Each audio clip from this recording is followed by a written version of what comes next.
बिस्मिल्लाहिर्रहमानिर्रहीम। अस्सलाम वालेकुम दोस्तों, क्या हाल चाल है। उम्मीद करता हूँ आप बिल्कुल खैरियत से होंगे। तो मैं भी बिल्कुल खैरियत से हूँ। एक वीक जो है बिल्कुल एग्रीकल्चर से दूर रहा और खेतों में बिल्कुल आना जाना बंद किया हुआ था। बहरहाल सब्ज़ी जा रही थी, गोभी और शलजम, और उसके साथ साथ जो है यानी कि कद्दू भी जा रहे थे मार्केट में। माशाल्लाह अच्छा रेट है। इतना अच्छा नहीं है, कद्दू का रेट 150-200 पे जा रहे हैं। बहरहाल इंशाल्लाह जैसे ही धूप निकलेगी कद्दू का रेट बेहतर हो जाएगा। तो ये देखें जी, आपके सामने सुबह सुबह वर्दी चेंज कर लिया है क्योंकि काम बहुत ज़्यादा है। तो रेती जो है दातर चारे के लिए तेज़ करना है, और ये प्लास जो है एक जगह से तार चेंज करनी है, तो उसके लिए लेके आया हूँ खेतों में।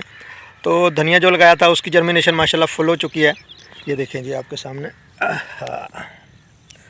ये जो अभी कुछ दिन पहले मैंने ये टमाटर के जो साइड पे जगह थी उन पे लगाया गया था, तो इसमें जड़ी बूटियाँ उग गई हैं। क्योंकि डॉल गोल्ड की स्प्रे उस टाइम मौजूद नहीं थी और की नहीं, लापरवाही की। बहरहाल दातरी की नोक से इंशाल्लाह इसकी सफाई करेंगे हम।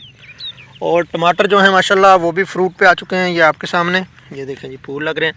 और एक आपको बात बताता चलो, हमेशा जब फूल आ जाएं तो सुंडी की स्प्रे जो है टमाटर पे भी ना करें। एमामेक्टिन लूफ्रान, और देख लें आप जो भी है। बहरहाल मुझे एमामेक्टिन लूफ्रान के बहुत अच्छे रिज़ल्ट मिले। तो ये देखें जी आपके सामने 8-8, 10-10 टमाटर एक एक जगह पे लगेंगे इंशाल्लाह। तो ये दो वैरायटी हैं जी, आपको इन दोनों का रिज़ल्ट शेयर करूँगा, फोंटो और ग्लाइडर। ग्लाइडर जो है उसके बड़े पत्ते हैं और फोंटो के छोटे पत्ते हैं, तो आपको बताऊंगा इंशाल्लाह किसी दिन। तो जी ये चारा जो है ब्रीसम जो है आजकल हम काट काट कर थक गए हैं, लेकिन ये सब्र नहीं ले रहा। और जब सर्दियों में हम कहते थे तो ये होता नहीं था।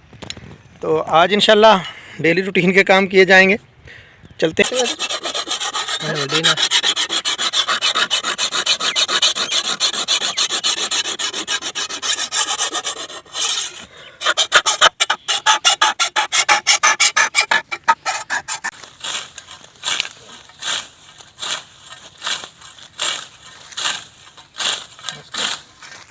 गंदम माशाल्लाह जो है कलर पकड़ती जा रही है। बारिश के बाद माशाल्लाह बहुत अच्छी पोजीशन है जी। अल्लाह बेहतर करेगा इंशाल्लाह।